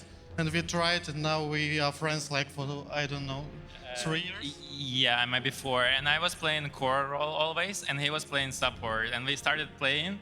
There was no one was buying a courier. We were playing in CIS region, and he was the guy who was buying courier and wards, which was impressive at the moment. So that's why how we started to play. That is a really good basis for a friendship. And then you came there also to fill the role whichever was needed, and he took mid anyway all the time. Yeah, and actually we walked together. Well, it seems like you guys have a lot of fun. Do you go to more Dota 2 events together? Sorry, it's such a niha. I can't hear you. That's okay. Do you go to more Dota 2 events more often? This is my first event. Yeah. How about you guys? I was on Katowice and on Frankfurt, so only ESL tournaments. But I want to be on other tournaments, but my location allows me to be only here. Well, I've been visiting few Star Ladders tournaments before. They were not DPC season because that was not a thing a few years ago. Yeah, but when it comes to such huge events like ESL One, that's my first experience ever, and I would say it's amazing. Because there's a lot of people watching at home. Obviously, we're all waiting still for the game to start. And what would you say to people that, it's always you want to go to a Dota 2 event, but will you really make the decision? What would you say to convince those people that are on the fence to come here and go to a Dota 2 event? This is super easy. This is your favorite band, but this is people for people who like Dota. It's you can listen to music and have fun, but when you're actually there, these emotions, you cannot just tell what you feel. You have to be here and you have to feel it. It's really amazing. I fully agree. I have the same, because it's day one. We know that the arena is going to still fill up, especially tomorrow, and also for you guys for Secret versus Gambit tomorrow. Hope you come in time. But it's a pretty amazing feeling. Yeah, it is. Don't know what to say about it. There is a funny situation. We actually, like we said, we support European teams and in Gambit in particular. But tomorrow one of us will be in Secret T-shirt. Uh-oh, who is it? I will not comment it. Just keeping some intrigue. All right. I'll find you guys tomorrow. All right. What we're going to do, I'm going to let you get back to relax before the game begins. And we are going to head back to OD Pixel and Fogged. Thank you very much, Chief. And I've just had word that apparently the game is good to go. I'm not going to believe it until I've seen my screen unpause in front of me, and I can tell you right now it is still paused. So, you know, I don't know how much we trust the ESL production team, but I will trust them. I see Fada saying wait, though. Oh, NoTail drops an okay, but it's still paused. I believe we have been debated by the producer. So we're just waiting apparently for the go-ahead from the boys on NIP, and then we should be able to get back on with the action after this brief pause. I'm just reading my tips right now. What have we got? Anything? If all enemy heroes have vanished from the minimap, maybe they try to slay Roshan or set up an ambush. That's a pretty good, it's a pretty useful tip. It's good tips. It's good tips. We've seen many a team recently give up Roshans when they've not realized what's going on. Yeah. The Guardian Greaves were forged to honor the Omniscience. Ooh. So apparently we are still good to go soon. Again, big apologies to everybody who's here. You guys and girls are all very beautiful for coming down and watching this event live. And hopefully we can get you some Dota 2 action on very, very shortly. And when we do, it's going to be an amazing series. I'm sure, you know, it's going to be worth the wait. Looks like they're final testing. Let's see what's going on. PPD, he puts his hands up. What's going on here? The OG seems still very much good to go. I can tell you there's just been consistent spamming of many audio clips and lots of celebratory gongs. Yeah, so it seems to be ILTW's favorite. He's even typing it now. NoTail's actually just typing it at this point. NoTail's being cheap. He instead of chat wheeling it, this was one that you had to get from the recent... Yes. The recent, whatever you call it, the past. Yes. The one to do with the Chinese New Year. So it looks like NoTail didn't actually get it. So it's a bit of a weak attempt for him to seem cool and join in with the others. That is true, actually. You're right. And what we got here? Looks like PPD still having words with the on-stage lads and ladies as we're getting it fixed up. They said go again. Let's see. They said go. NIP. We're checking if NIP is ready to go. One more moment, they said. I mean, OG looked very ready. You can see NoTail. He's in the zone. He's ready to kick off. The fingers coming out from PPD. He's pointing at Ace. So we're going to blame Ace for this pause. Thumbs up, yeah. Thumbs up. PPD agrees. He says, yeah, it's all Ace's fault. There we go. We got the thumbs okay, up. we got the ready. Oh, Let's go. It's counting down. I think we can get the game back on. Just don't show these, but get it back on. Here we go. There we go, ladies and gentlemen. And as the unpause happens... Just a short pause. Topson secured a range creep last hit and got a range creep deny in the mid lane as that unpause We're back did happen. in. The year is 2034. We've got game one beginning. NIP versus OG is back on, and we can see how this one goes down. So as you mentioned, you know, we watch NoTail, and he is literally just spamming in the side lane, making sure that they can not put the pressure on and try to make any dive plays. Just keep that lane pressure pushed away so that if they try to push up, it's a bit scary for them because the level advantage will be there for OG as they are clearing the creep waves faster over and over again. Interesting stat there, of course, between Seb and PPD. 61% win rate for PPD, but 3 for 3 on LAN between the two. So with a 3 for 3 LAN win rate at the moment for both of them, we'll see who's able to break ahead in this LAN matchup. So, we'll be able to make it out as well. Double TPs. Okay, so there's a bit of time though that they're pushed out of the lane. So they can turn back to farming down there on the bottom NIP without any sort of too much worry about OG getting the pressure on. We'll see where Jerox does head, as he's going to decide to, of course, walk back to a lane. Yep. They've got the boots now on 33. He's still got a lot of regen too. We're going to see NoTail. Now he starts stepping up, giving a little bit more harassment. But with this Ursa already having those boots, he feels a lot safer up here to be left alone. And they can bring the tri-lane to make sure that Ace can not only just secure Ace's farm, because he's already farming great, but is just slow down Seb. We can see it in the middle lane. Even CS at the moment between Topson and Fada. I mean, is this expected to be even, or at a certain point does sort of the OD win out because he has got that range factor? He starts to, after like level 4, I think is the crucial thing for most OD matches. And sort of the damage is, just too much as a melee hero to stand toe-to-toe with him there. It still is already annoying. Like, you keep getting hit by those, but, you know, you just keep your, especially with the Monkey, you use your Boundless. Topson, he does that. He's got the Mischief to dodge one of the Arcane Orbs. Top lane 33, trying to get the stacks up on RTW, but he's also rather low himself. Got 2 tangos left. He's going to pop one of them. Does still have a salve, but he is getting through that regen with the harassment coming out from NoTail earlier on. NoTail as well, getting a small camp stacked up, will be able to make a good pull happen. Yeah, he's going to pull the whole creep wave back, so now that's going to put 33 in a little bit of a more difficult position to get experience, even though he's level 3 with the boots, so he might still be okay. He's also got TP and not having a really stun in that top lane while he'll always be able to get out of there anyway if they make an aggressive move. Bottom lane, as expected, Ace having no trouble at all. Now we'll start to see it step up a little bit. Seb, of course, as he came back, has come back to the lane rather than looking to continue to skip it. So can start to begin that Iron Shell pressure against Ace's Void. 33 as well, also coming in, trying to get involved with this pull that was being made by NoTail earlier. Ooh, offensive glyph that was used by the mid lane to stop a range creep last hit, and it will get denied by Topson there. So a couple range creep denies that Topson's gotten there, just by playing aggressive and forcing a spell out of Fada. And Fada's actually running out of mana a bit here. The mischief, you know, that you always have to count that in there. Just the little dodges do add up. That's 33, putting pressure on NoTail up top. He's coming round underneath the tower. He does get one hit onto RTW, who goes for a poke, TP's out.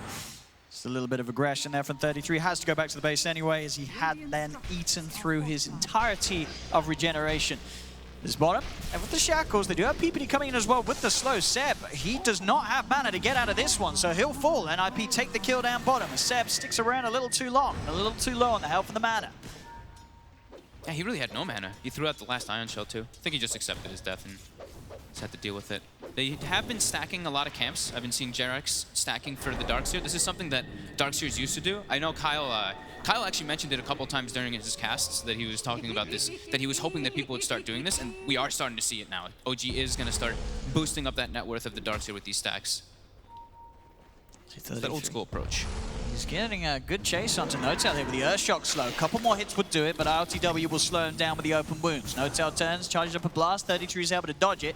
He has now drawn the attention of the creep wave and will be able to make the pull. Should be able to get himself away, as there's no further slow or disable between these two heroes. So 33, actually the wave is going to get interrupted by the neutral creep, so he won't quite be able to grab it all the way back to a safe place to farm. So OG able to maintain lane control for now in that position. Back towards mid, Sanity's Eclipse dropped down onto Topson, will not quite kill him off though, and a quick tip sent back the way of Fada for that failed ult.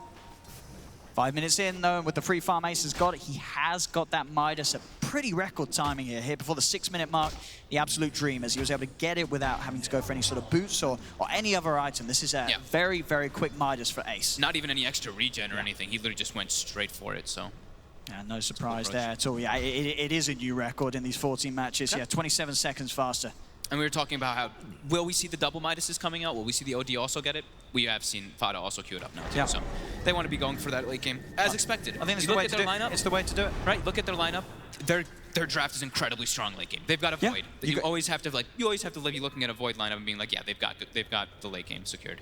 Yeah, you've got a Void, and you don't, I mean, there's not, where's the disable? It's going to pretty much be the Cottle ult that there's going to be a point of the game where Ace has to worry about it the most. For the majority of the time, he is going to be able to sit back, jump in with the Chrono, and it's going to be very hard for OG to put a stop to that sort of Void play. Top lane, looking to dive in onto 33, will get hit by the blast, but it has got the creep wave with him, and also PPD by his side, so ILTW can't dive any further. Oh, wow, they're putting a lot of emphasis on this top tower, though. Jerax has come over and placed 2 wards, actually, to watch behind the tower and to watch any rotations. So they really want to surround this. And look at this, Topson's even making the rotation over. Jerax in deep, PPD's there. Topson diving forward, gets the slough onto PPD. PPD will back off. 33 has got the Frost Shield upon him.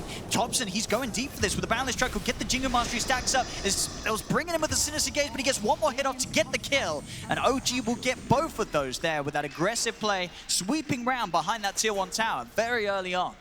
They're going for this extremely greedy items on both the OD as well as the Void. They don't even TP to try to respond to help out their allies there. They just accept the dive that is going to happen, and they're going to try to get something out of it on their own. They're going to try pressuring the mid tower a bit here and just continuing the farm. And talking about the opposite of those greedy items, Mr. ILTW, who's going for the old school on the Lifestealer. Phase into Armlet. No Midas today, ladies and gentlemen, for this Lifestealer. That is a very good point, yeah. He's got it finished up already. He's got it. He's got the armlet on its way. Yeah, he has. Yeah, right. He's got the helmet as well. He'll have it soon. He'll have it soon. Yeah. Topson staying around the top lane, as we mentioned, you know, versus that OD. He doesn't want to stay in the lane anymore. It gets pretty problematic as Fada has pulled ahead. Boundless. Keep forward, Topson. Continuing to poke and prod, but as we say, with RTW going towards this armlet, very much indicating that they want to play a much different pace of game compared to what NIP are bringing to the fray. And we'll see if it pays off. I mean, as you mentioned earlier, if OG's lineup does start to steamroll that little bit quicker, you reckon it's going to be quite hard for NIP to slow it down? Yeah, should be. The thing is, they do have the Lich. Like, the Frost Shield can always slow stuff down. But that's the way NIP wants to play this game. They want to slow the pace down. They want to take this to the later stages. That's why they're going to get multiple Midases. Very interesting stat there as well. Lich and Void 6 times this patch. Hasn't lost a game. Hero combination. Old school classic. But this now it's even better because just Lich is a billion times better of a hero. As it's going to be the double farming, by the way, for Ace. If you saw, the Battle Fury was queued up, so... And he's committed. Oh, this is the right build. And he's committed already for it. This guy knows. Midas and Battle Fury, that is absolutely how you want to do it. It's full greed, but if it works, if you can get the payoff is huge. He is going to be incredibly farmed come sort of the 20-minute mark, but he's got to get there. And in 10 minutes' time, maybe OG's put the game in a state where this sort of Midas Battle Fury looks a little weak. We'll see. We'll see if they can create the space, keep the game going at a level state to allow this Midas Battle Fury build to pay off on Ace. OG needs to get the ball rolling with kills, though. That's the thing. Is you look at their lineup, it's not like they get the ball rolling with kills into towers, into objectives and stuff. They don't take objectives very well on their lineup. We're going to see a TP up to the top here from the Shaman. Maybe see if they can get on top of ILTW. ILTW does have NoTail heading in for PPD. Start to slow down NoTail a little bit with the Frost Shield. 3 bounties for NIP. And also Fada able to grab the double damage ring. I think he's got his... does he have his Midas finished? He's got it done. They've got both of their Midas finished. They're hitting these Midas timings. So very far, early on. 10 minutes in, you've got a lineup with 2 Midases, and they're even in net worth with the opposition. And OG themselves, they're not going for any Midases at all. So at the moment, you've got to kind of say, well, NIP's plan, it's working out. 10 minutes in, there's only been 3 kills. This sort of passive slow game is going to be fantastic for this Void and OD. Yeah, especially when they have a Tricore. It's a Void and OD. But there's also an Ursa thrown in there, too, who can also have quite an impact, especially when you're playing versus a hero like Lifestealer. Yeah. That's what Ursa likes to play versus. That's why they picked it. So it looks like they are going to start making rotations down bottom. Armlet is finished. They've got to do stuff with this. If you're getting the Armlet on the Lifestealer, we have to see ILTW play it in an entirely different way to how we've been used to watching Lifestealers play with the Midas Radiance builders. Bottom lane, they're going to hunt for him with the wall drop down. They'll find him with a boundless strike because Ace has been caught on top of. He's got a time warp back up in a second. Will be able to dodge the blast, but why they go? Clearing out the trees there with the Will-O-Wisp. They'll find Ace. He's got another time warp, but he won't get a chance to use it as the Purifying Flames finishes him off. You forget how many trees that ulti really does cut. It just clears everything. The deforestation is real. It's back towards mid. Saxa shackling to open up on Jarex. Jarex gets the chance for the false promise. And Saxa and PPD will have to back away. Down bottom, ILTW looking for the chase down onto Fada. He's got the open wounds. Thompson's there with the boundless strike. The blast as well. Fada is gone. OG making these moves around the map as a team. They're playing, as I say, this Lifestealer role totally different to how we're used to seeing it, and it's starting to help them get in positions where they can look to take these early objectives. Mid lane, looks like they're going to set up for Jarex here quite easily. So they'll have to pick that up. I'm not too sure why Fada was bottom, trying to defend after that whole surround happened. And Ace gets to get, I've got to feel a bit bad for it. Did get a single bash though on the Void. So a little unlucky there for Ace, but he doesn't mind, did the job, got the kill. We saw him be able to save a little money as well down bottom where he died by the side shop. He was able to buy the treads just as he died. So managed to minimize gold loss there. It does obviously mean he's going to have to wait a little longer to finish off that Battle Fury. Got 1100 gold at the moment.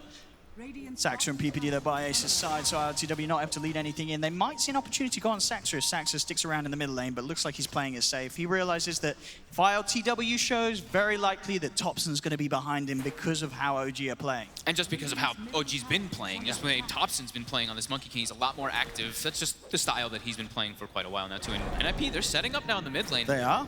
They have got a Chronosphere as well, so they're more than happy to try and fight. ILTW pops the Rage. Ace, he's got the Chronosphere down onto the 2 cores. Jarex is outside of it, doesn't have false points. In fact, Jarex walks into it, so he hasn't got anything to throw out straight away. The Sanity's Eclipse comes down. The Shackle's there as well to control ILTW. They'll kill the Lifestealer. See if they can find anything else. 33 still trying to poke, will now have to back off. Seb also dropped down the wall, so a few ults traded, but NIP get the kill on the Lifestealer and lose nothing themselves. A lot of ults committed, the Serpent Wards as well, so they can't actually push up and get an objective out of it. It's down to 200 HP, but the Oracle ulti, Jarex having to force out himself. Yeah, to save I mean, it's a 100-second cooldown they at read level that 1, so time. they didn't have it up still. Yeah, NIP knew, and they were quick to make a move to punish that. This mid lane, seeing if they can catch up PPD. Boundless strike from Thompson. Surge forward. Fada will be able to hold him back. They'll pop the Will-O-Wisp down. It clips onto Fada for now. They're blasting back into it. Do they have the damage and control to kill him though? They've got to be careful because 33 turns up. Seb has to surge himself away. Back towards the mid. Shackles out onto Jerax. He's underneath the tower. Pop the false promise onto Thompson. But Ace jumps forward. Beats down on the Oracle. They've had the Astral as well to contain another potential kill as they'll hold back Thompson. Thompson will burst to the damage as NIP hit back to the aggression of OG and now get themselves on top slightly in the net worth. They're not being punished for these Midases despite how hard OG are trying. OG cannot get ahead for now. And they showed up with everybody. They see OG, they're like, all right, you're going to bring 4 or 5 heroes. We'll bring 4 or 5 heroes too. They're still very powerful, even if they don't have their ultimates, because OG didn't have their ults either. And they committed very far for that dive. It's got to be a little bit of a worry for OG if they're not getting away with the entirety of these sort of aggressive plays. You see Thompson's net worth. He's bottom 5. He's about 1,000 gold behind the Ursa, which is the off lane for NIP. And we will see it's 33 is doing the phase drum, and he's just going to go for the Bastion, the build that he's been doing instead of going for that Blink. They're getting away with the Midases, so he doesn't need to be making plays. He can just play responsive like the way he has been versus OG. As NIP. They are setting up for a smoke. They have Serpent Wards available, so they want to try to get a tower off of it this time. Yeah, they've even got the Chronosphere back up in 20 seconds. Yep. We'll be up, they'll have sort of 10-second window where there's no false promise, but you'd imagine that it is highly likely that Jerax will have it back up by the time they actually find a play to be attempted. They're trying to see if they can kick things off here, but they don't get on top of NIP. They know that they can't just jump on them. NIP's lineup, it's pretty scary, as you say. Even though they have these Midases, it's not an easy 5v5 at all for OG to take. They sort of had to rely on catching out NIP 1v1. Saxa, he's ready to farm. He pops down the Serpent Wards to clear out an Ancient stack. He doesn't even care. He knows that this game's feeling pretty comfortable for NIP. They're getting away with the greed. Yeah, it's a farming game. That's what this one's going to be, at least from the side of NIP mostly. We see OG, they're going to be doing, this is the old build that we saw Matumba Man do a lot of times when he was playing the Lifestealer for Liquid, actually mid lane first, 33, getting gone on. That's got the Enrage. Put down the Will-O-Wisp. They will be able to drag him back a little bit. The Enrage wears off, but he's out of the range of it. On the high ground, Thompson is looking for a Wukong's command opportunity. Now pop it out, see if he's got the follow-up control onto them, but he hasn't. As again, NIP just walk out of the teamfight ultimates. Now they'll turn with the shackles down onto Seb. Seb, he'll fall, burst down by the Ether Shock. They've lost the Darkseer, and they still have that Chrono NIP, so if they find anyone else to catch, they'll go for it. But again, it's OG with these 5 heroes focused on this area in the mid lane. NIP react. 5 heroes. You got to ask yourself, what are OG trying to do? They're coming in with the Will-O-Wisp, the Wukong's command. They're just walking out of it, NIP. OG just can't start the fight that they're hunting for. Like we mentioned, though, they want to force the issue. That's what they're trying to do. They're trying to. NIP is prepared for it on every single one of those fronts. Time after time. And I was mentioning, the Lifestealer, he's going for a different type of build. Like we mentioned, it's a lot of times like that Midas Radiance. He's going back for an old school build. The Armlet into the Desolator. Because they don't have that tower push. They don't have that objective taking like we're mentioning. This allows the Lifestealer to kind of be that. I say it's a risk to take going for this build. There is a reason why that Midas Radiance has become the build that you're used to seeing every game on a Lifestealer. Top lane, they'll find an opportunity to jump in onto Thompson. They've got the Chrono into all the lockdown that they need from Saxa. A Hex and a Shackle will mean no chance for Thompson to get out of this one. And again, getting a little unlucky with the bashes. Takes a lot of time to kill him, but it's so much lockdown between these two. If there's no one else behind Thompson, there's no chance he gets out. And it's a Battle Fury now for Ace. Midas Battle Fury. Treads 17 minutes, also level 13 already on the Void. Oh, it's beautiful. He's going to be so far. Yeah, lineup that scales so incredibly well in the late game, already off to an incredible timing as PPD looks like he will be the sacrifice here as gets a D ward, but he will die. He will, slowly but surely. And Jerax says, hurry up, RTW. I'll take that one from you. You're able to get the kill secure with the Purifying Flames. PPD tips him too. They will finally get a tier 1 tower, but it really does feel 18 minutes in. OG, they've been trying to do this. They've only taken 2 tier 1s away from a very farm-heavy lineup, which is the same amount of towers that NIP have now managed to take, as they will take the top, as they've also taken the middle. No surprise here, 1:41 faster than average. You can imagine as well, in those average games, that's probably Void without a Midas. Yeah, this is a Void with a Midas into the Battle Fury. If you can get away with a Midas that quick timing, sure, it will help you accelerate the build. But it's a risk that not a lot of Void players want to take. And the really nice thing about these Midases is sometimes, I mean, not most of the time it is really good because it's on these core heroes, but it's on 2 heroes that need attack speed. Oh, yeah. OD and Faceless Void, they lack attack speed a lot of the time, so this will be very excellent for them to just get scaled up from that. His 40 attack speed is so much. We'll see towards the mid again. I mean, I feel like we've been here before. OG with their 5 heroes just trying the best to take this tier 1 tower. Frosh will be down. They do get denied as well by Fada. You see how 33's playing this? Since he went this phase drum build, and you look at the rest of his lineup, they're fairly squishy besides him. He's just acting as that frontliner. He's like, hey, come at me and go. Because if you go on me, I have Enrage, and not only do I have Enrage, I have an Astro behind me too. I have multiple ways to save me, and also Frost Shield too, in case OG does try to make the threat. So he's just standing there and parking himself in front of the towers. ILTW does now have the Desolator complete. He does. So if they can get him on top of an opponent, he does do, of course, a lot of damage, considering this point of the game, 19 minutes, having the armlet, the Desolator, but that's the problem, sort of getting him on a target. There's a lot of things that they've got to be careful about, a lot of saves. They have the Infest, though. That's the nice thing about the Monkey King. He does give you another avenue of just getting on top of units in the fight, but there's so many, and they're prepared for this every single time. The Shackles is going to be there to open. The Will-O-Wisp will be dropped down as they'll pull in Sax and Fada. The Vacuum as well. They've killed off Sax, so Will calls command down to Fada, stuck in the middle of it. He'll go for the defensive Astral, but OG should have a good shot of finishing him off as well as they do. This time, OG will come out top with the trade. They're able to look for the fight. NIP were sort of pseudo-prepared for it. They were hanging around, but they weren't able to turn it. And with the Deso build, you can maybe even try for Roche. It looks like they were questioning doing it. They walked in for a second, but yeah, never mind. They changed their mind. Still wouldn't be that quick, though. Yeah, it makes it a bit And there's still a Chronosphere. Yeah, exactly. It's spooky. But I could, yeah, as you say, considering how close it is, they would have definitely considered sort of extreme plays like that. In the next couple situations, if another fight happens, if they get some kills, if they see the death timers are longer, then they can maybe, or if they find a DD outside the pit. But this time it was down bottom. But yeah, NIP, they were caught off guard there. They did not expect all the heroes there, and they actually started spam pinging the high ground as if it was OG who had a ward, but it was NIP who did. So it was just very quick reaction by OG and just the combo. Darkseer plus Willow. And sort of managing to get the OD on the front. That's at this point of the game, that is the majority of the damage that NIP want to be pumping out. Having Fada in a position where he can start smashing them with the Arcane Orb. They might have to switch to go for BKBs. Yeah, okay. They just queue them up. So switch to go for BKBs to have to deal with the Will-O-Wisp, because Coddle is still that monster inside the mid game. In the laning phase, it can be a little bit slow because you're just kind of pushing the lane out to get help your carry farm, but once that mid game hits the Will-O-Wisp, that's why this hero has been seeing so much attention. I mean, yeah, because as you say, with especially having the Ursa, you pop a BKB, you pop the Overpower, that's going to be the Will-O-Wisp dead. Yeah. It's going to be gone. Yeah, I think it's triple BKBs queued on all cores actually for NIP. Yeah, it is. Yeah. I saw it was being switched a bit between the Manta on the Void, but yeah, they're all just queuing up the BKBs to deal with that. And now, it's OG. They're just going to start poking the Roche.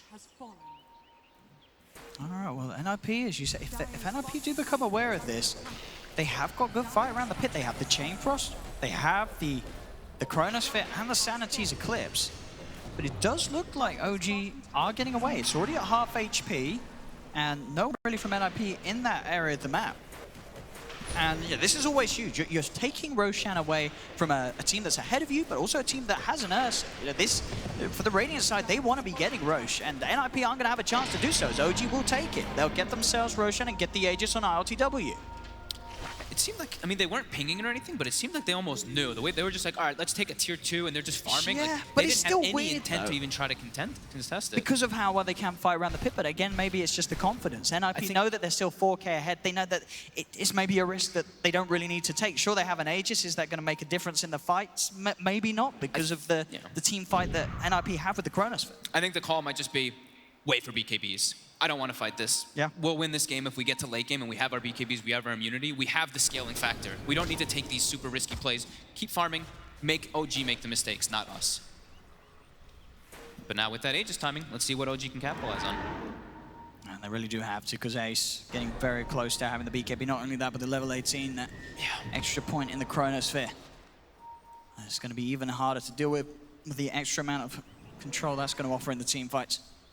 That's 222 CS on Ace in 23 minutes. He is having the Dream Void game. Sure, he's died the once, but getting away with the Midas Spatter Fury, he has had all the farm in the world.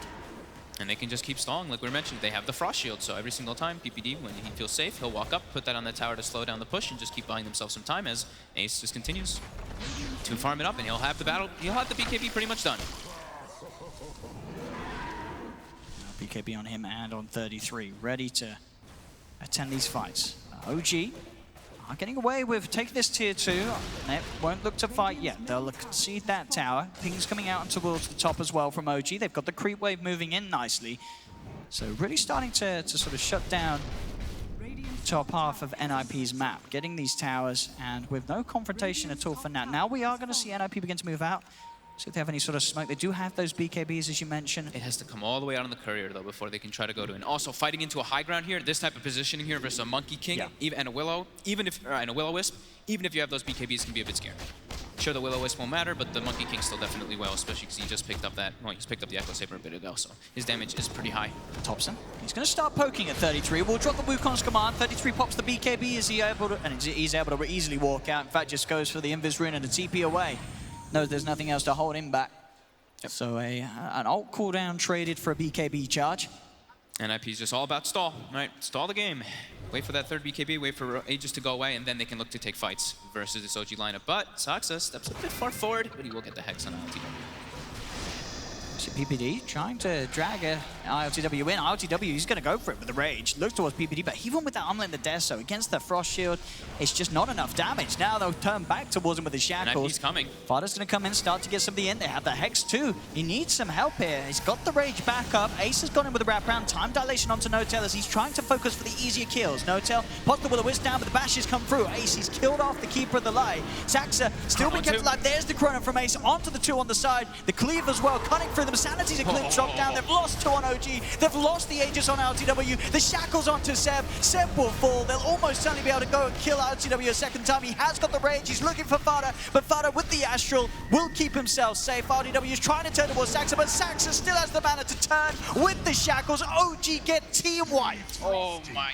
OG going high ground like that, trying to kill the Lich. I mean, PPD just baited ILTW there, and then all of NIP surround to the point where I saw 33, he isolates Jerax. We'll probably see it on the replay in a couple seconds. He isolates Jerax on the far right of the fight, and it's 2 different fights being taken, and they pretty much don't have their Oracle. That was very nicely taken by NIP. It really does feel like this game, OG, they sort of shot themselves in the foot with the way that they wanted to play. I mean, you could sort of see the idea, but the fact that 10 minutes in, the kills, it was what, 1 to 2, and there was 2 Midases on NLP's lineup. ILTW is going for this old school phase, Armlet, Desolator build. So here it's always going to be hard for them. We can see on the mini-map, you see how the way 33 is playing, you see Jerax on that right side, so he goes, isolates the Oracle while the fight's happening on the left side. So Oracle, he can't actually look to save a target. So you see Thompson is spam pinging himself. He's like, hey, I need a save. But Jerax is like, I can't. I have to save myself. They stack up, boom, Chrono catches 2 of them. Just, OG just a big misstep going for that, that high ground. I just noticed that as well. To add to the Carnage, not only 5 heroes down, but the Courier dying as well. 33 was also able to find that in the fight. It did have the 4-star recipe on for the Keeper of the Light. So NoTail's going to have to live a little longer without having that completed force. It's feeling so difficult like now. It really is. It's a slow game. It's a carefully calculated game from NIP. 26 minutes. It's only 12 to 8 on the kills, but they're 11k ahead. Their builds have paid off, and it's just going to take some colossal misplays from NIP, really, it feels, at this stage to allow OG to get back in. Or, of course, some of that OG TI magic to also kick in. Maybe there's something that OG can pull off, but it's going to be...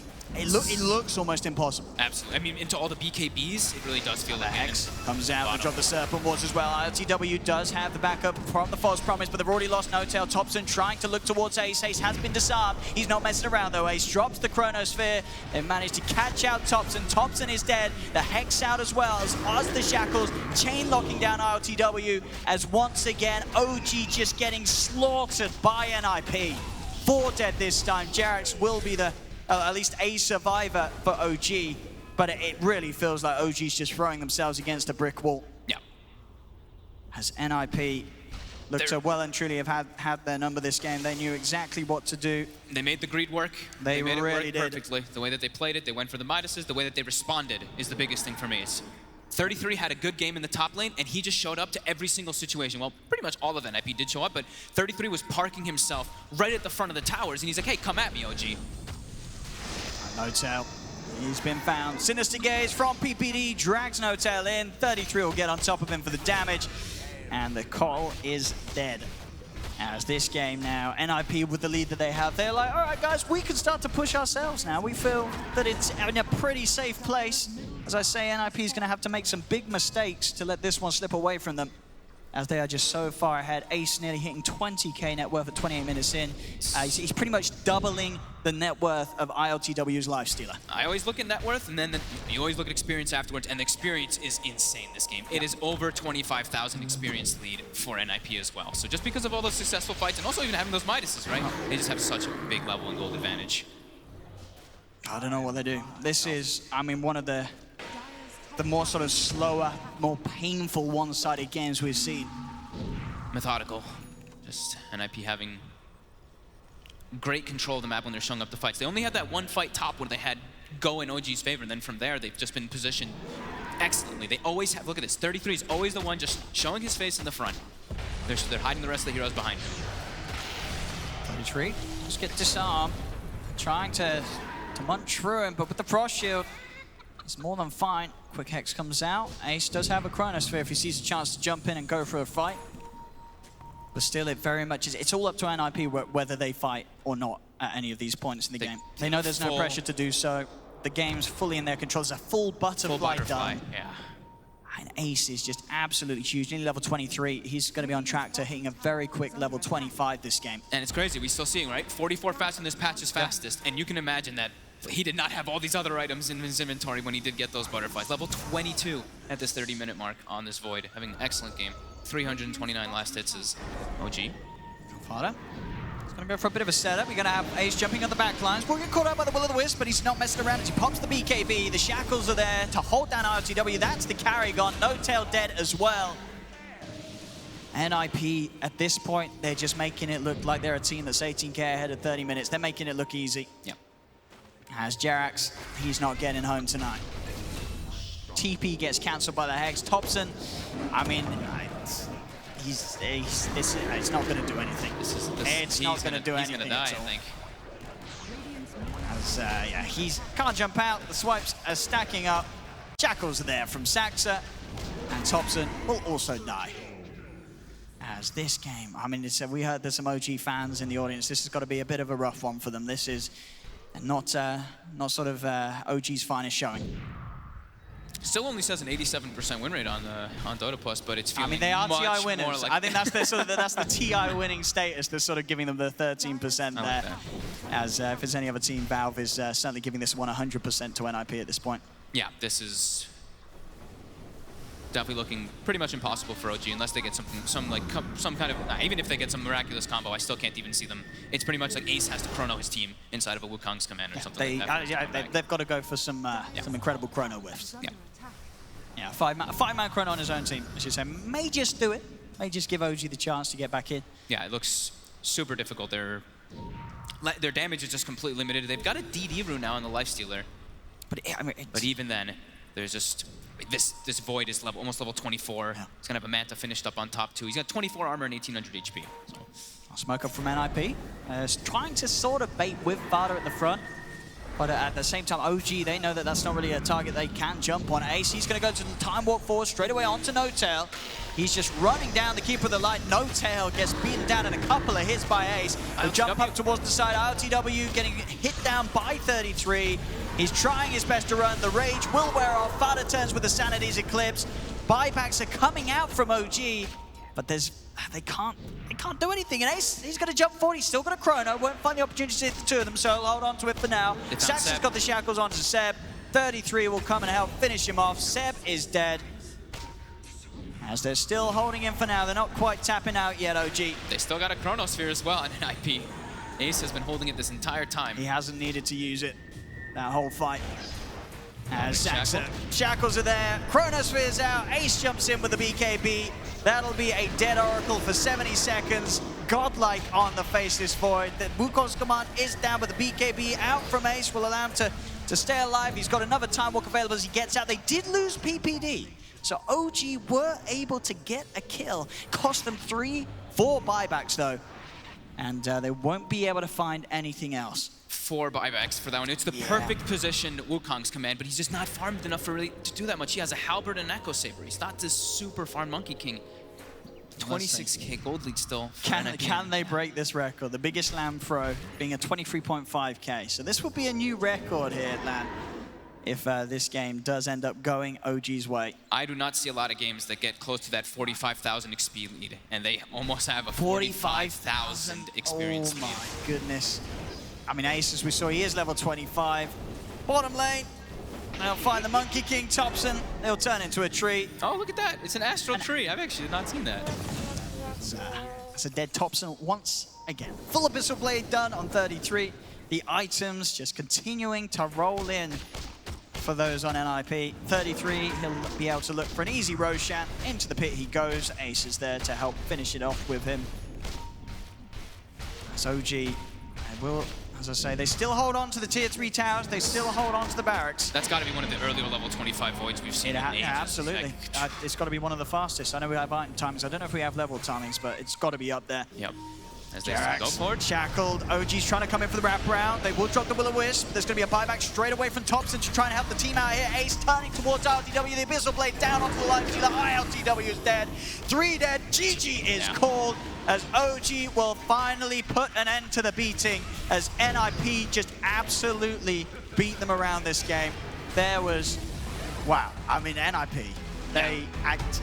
I don't know if we're going to be seeing much more armlet lifestealer. It seemed like a failed experiment, this game. It did not work out for OG. NIP played this patch. OG tried to bring something from the past, and it just didn't cut it against NIP. I mean, NIP they showed up to every single defense that OG tried to fight, and even if they had those Midases, they still were very comfortable. They just, OG in the laning phase did not come out ahead as they wanted to. That was, I mean, it was scary from NIP just how solid that performance looked. It really looked like this game, NIP's approach with the draft and the way that they played, the way that they itemized, just it was not matched at all by OG. Both teams came into this game with an idea of how they wanted to play, and OG's just looked, you know, NIP's was the rock to NIP's to OG's scissors. It just got destroyed. Yeah, and I look at the damage numbers. I see like 20,000 on Ace, 20,000 on 33, 20,000 on Fada.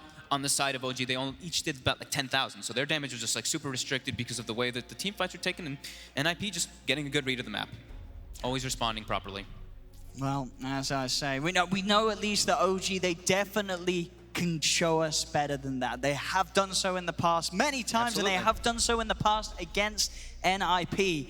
But this game one is going to be one that OG is going to be trying to wipe from their minds, as this was just ninjas in pajamas all round the clock. What a game won from NIP, as they'll take the lead in this best-of-3 series at the moment. Congratulations to NIP. Job not done just yet, though. It's a best-of-3. Chance for OG to come back, of course, in game number 2. Let's break it down on the panel. We've got Nahaz, Kyle, and Capitalist alongside to bring you their thoughts on what was, Alan, a very one-sided game, but not until it kicked off, and it kind of felt like NIP were just waiting. It's been very patient. As soon as OG fought into him, it was team wipe after team wipe after team wipe. Well, they could afford to be. I mean, you talk about that 25-minute team fight, which was kind of the story or the turning point in the game, but OG were on the clock because of those Midases. You look at, in this patch, Lifestealer 55 and 40 with the Hand of Midas, only 12 and 14 now without. And don't just look at the win rates, look at the sample sizes. Lifestealer is building Midas in 80% of his games. Meanwhile, on the other side of things, that's the 7th fastest Midas on Void all time in Pro Dota 2. NIP gave themselves that late game leeway with their itemization. Kyle, I know it's easy after the fact to say that was the wrong thing with the Lifestealer, but why go that way? What was the thinking, do you think, behind it? I don't know if I think it's more NIP's items that play a part in the way this game goes. A lot of people feel like, you know, you look at OG, they're going to play this high tempo lineup, and that's also why he's not going for the Midas. But NIP, by buying Midases, by investing in their late game, that's what puts OG on the clock. They're forced to take these poor engagements because they know that if they wait, NIP will inevitably win the game. We saw Forward play Mineski in that game too to stave off elimination. Forward, they went Drums Yasha, MKB on Jug. The Leshrac didn't go Arcane Boots. The Timbersaw went Pipe Greaves. Because of this, even though they had theoretically the better late game, they're the ones that now feel like they're on a clock. Whereas if they can just sit on their lead it's so much easier to play the game. The enemy side will be forced to make mistakes because otherwise they know they'll inevitably lose.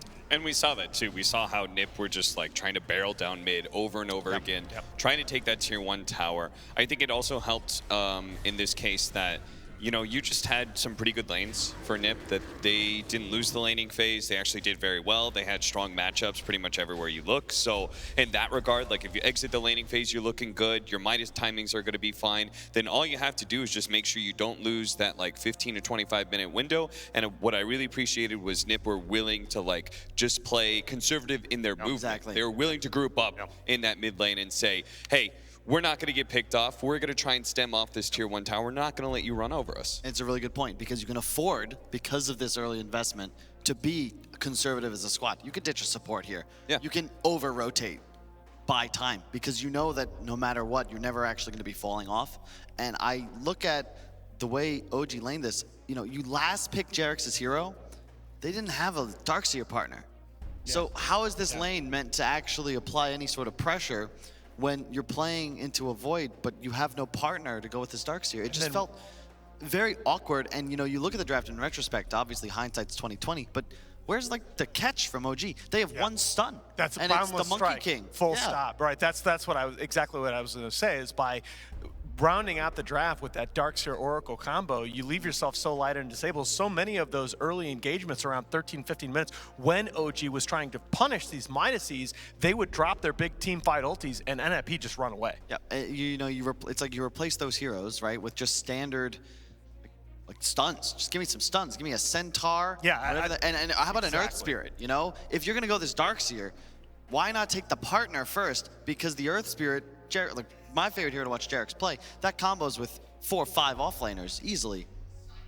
Oracle after the Darkseer, it's just weird. Unless you're trying to deny pick it, but you know that NIP is going to go for a mid. They have Rasta Lich picked already. Right. It didn't take me hindsight. I had foresight. Kyle and Alan agreed on something. I knew. I immediately, there were spidey senses going off. I was like, nope, abort, get out. All right, we're going to get more from all 3 of you. I want to talk patience in a minute with you as well. First off, let's check in with Purge. Hey guys, the game didn't look very good for the last 20 minutes, but the first 15 or so was excellent from OG, and I'll show you what they ended up doing.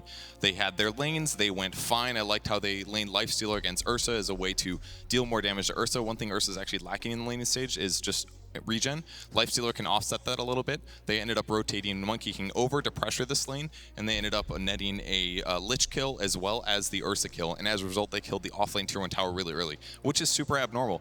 And once that was accomplished, what they ended up doing was jungling the Monkey King nearby while Lifestealer kept the lane. The enemy carry couldn't cross or be aggressive on that side of the map. They put Jarek's, the Oracle, in the mid lane, and then what NoTail did was he was triple stacking camps and clearing these. And what it all got to in the end was more farming.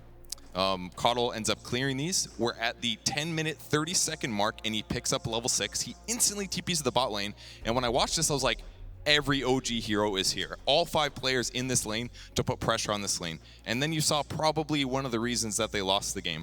Number 1, it was Faceless Void being able to jump one more time with time walk. And as a result, they had to commit the Caudle ulti, and that was a big problem because they're going to need that in the upcoming fight. But they can't rotate 5 heroes down here and not kill the Faceless Void when their opponents have double Midas. Jarek's TPs to the mid lane to go defend that one, but the problem is that he ends up getting engaged on by the 2 level 4 supports, and for a reference point, this is 2 OG supports that both have level 6, enemies are both 4, so they have a huge advantage here. But the problem is that Jarek's ends up committing his ultimate, maybe unnecessarily, to try to keep himself alive, and then when they ended up pressuring the mid tower later on, they're missing both their critical ultimates, the Caudle ultimate and the Oracle ultimate. If they have Oracle ulti right here, boom, he gets an ulti on the Lifestealer. Lifestealer doesn't die. Maybe they drop Caudle ult on the back line. They can actually win this fight. So despite everything looking bad for the past 20 minutes, they had a window, and their window was lost in this team fight at 13 minutes.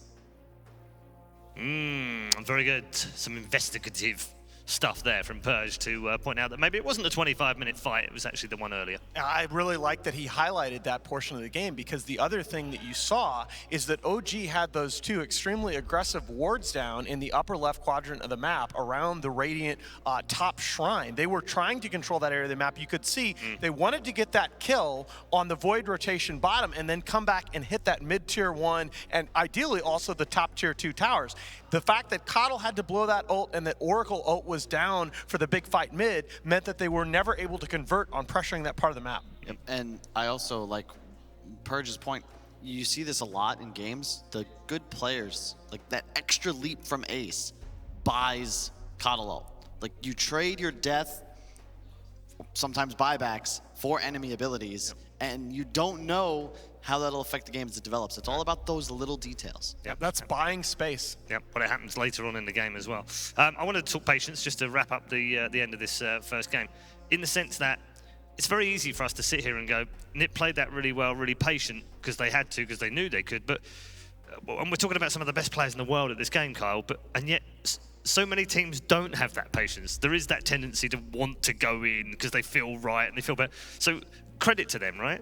Yeah, for sure. It's a balance, though. It's easy to sit and judge when we don't have the stresses of the end game, when we're playing without fog of war, which I really feel as spectators, trust me, like one of the best things to do if you're like an up-and-coming player, you don't want to watch the replays with no fog. Watch from a team's perspective, okay? What little info did they get? Especially if you're reviewing scrims. You know, you don't learn nearly as much with no fog, whereas if you look from their POV, what kind of info do they have when they made these plays?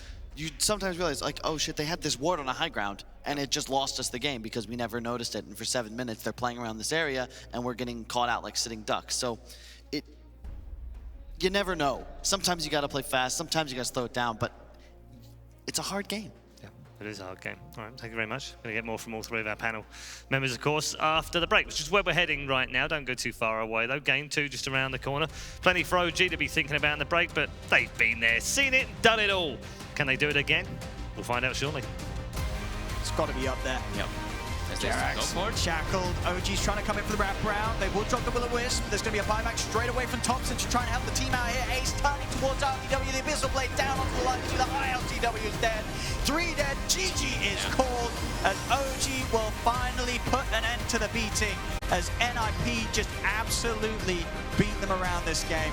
There was, wow. I mean, NIP,